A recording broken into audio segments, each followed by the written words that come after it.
What's going on, everybody? My name is Aiden and welcome back to another video. Ladies and gentlemen, I thought this would be an interesting video to make in relation to the NBA because the schedule was recently released, and with all that being said, we now know what games are taking place. For example, in the NBA Cup, we kind of know the beginning, middle, and end of the season, and I think a very important part of the NBA season is the Christmas games. And with that being said, the Christmas games have been revealed. I want to discuss the matchups that we'll be seeing, the potential matchups that hopefully will spark some interest in terms of the Christmas, I guess, Christmas Day and whatnot, because it's a very big occasion. Most people are out there with their families and loved ones celebrating the day, and they want some good basketball to watch.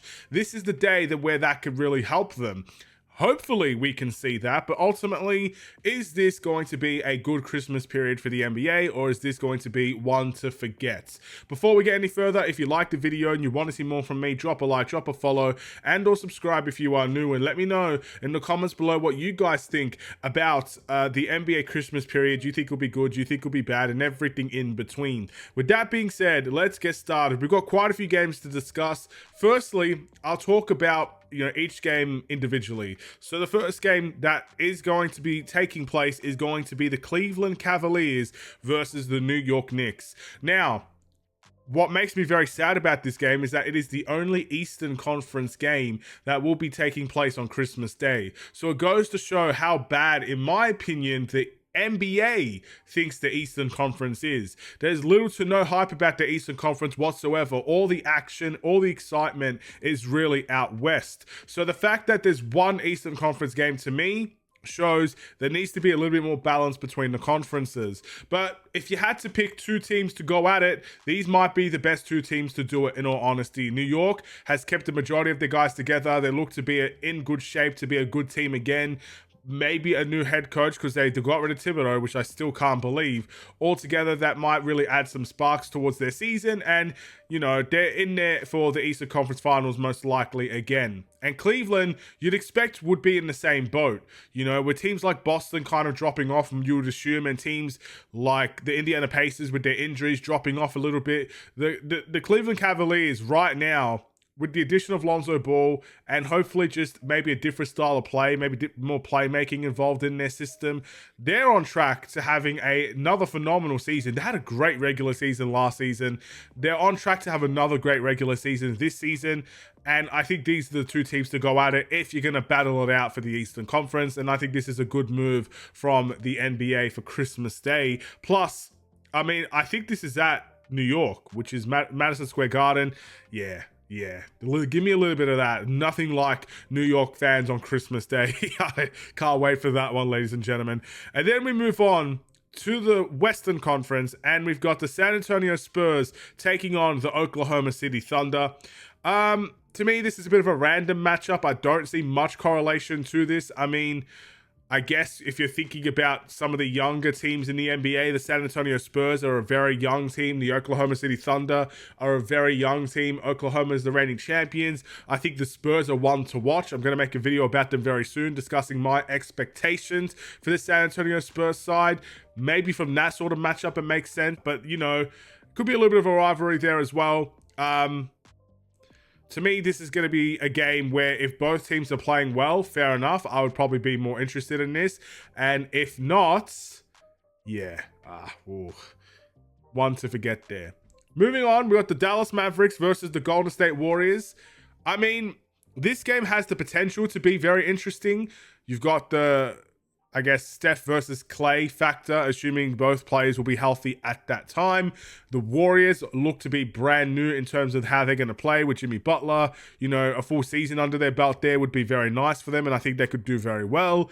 Dallas, with the addition of Cooper Flag, again, Klay Thompson, they probably won't have Kyrie this season, but Anthony Davis, that looks to be, in my opinion, a playing tournament team, if anything, and we get to really see what Cooper Flag is all about on the big stage. There are many big stages that Cooper Flag eventually will play on. This might be the first. This Christmas Day game, in my opinion, might be the first big stage where all the big eyes are going to be on him during this day. So, for the sake of the NBA, I really hope he smashes it.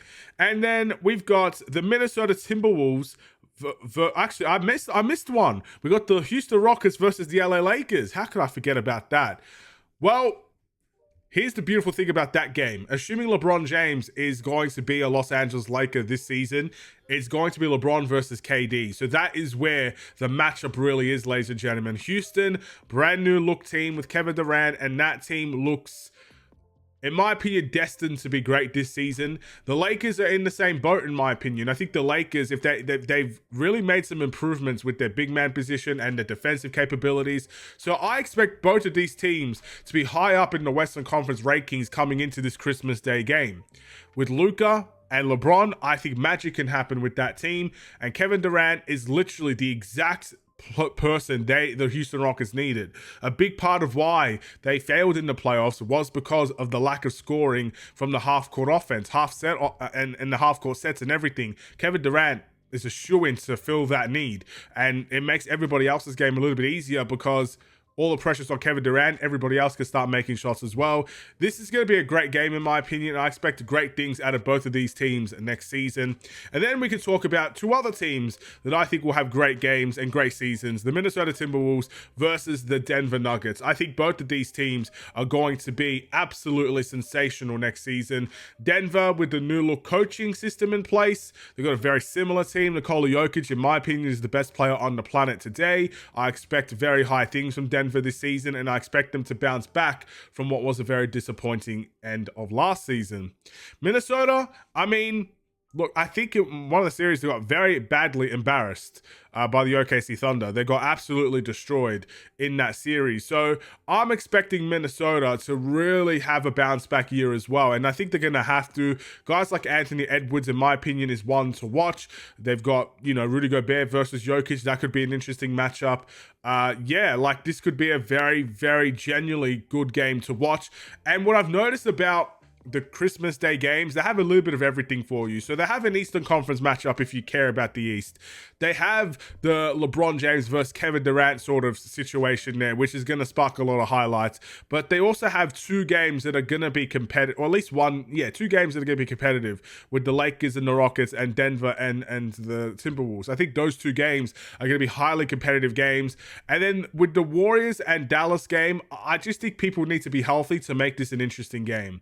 I think you need Klay healthy, you need Steph healthy, you need Cooper Flagg to be available. You need those guys to make that game relatively interesting, because I think there's a big gap between those two teams at the moment. So I don't know how competitive that one's going to be. But, Klay on any day could drop big numbers on you. So I'm interested in that one as well. Ultimately, I think this is a good Christmas Day period. Again, maybe this is just me here. I think there needs to be more exposure for the Eastern Conference. Surely a team like Detroit could have got in there, with their fan base and how crazy they were in the playoffs and how good they were last season. Surely Detroit could have got a game on Christmas. Surely a team like the Magic even, they have a little bit of hype around them as well. Surely they could have had a Christmas Day game. And, we're ruling out Boston like they're going to be the worst team in the league or something. I think they could have been on track for a Christmas Day game, and that should have sparked big media attraction as well. Maybe, I don't know. I feel like that's a bit disappointing how some of the East teams got absolutely destroyed on Christmas. So, yeah, that's the only real negative I have. What do you guys think about the Christmas Day games?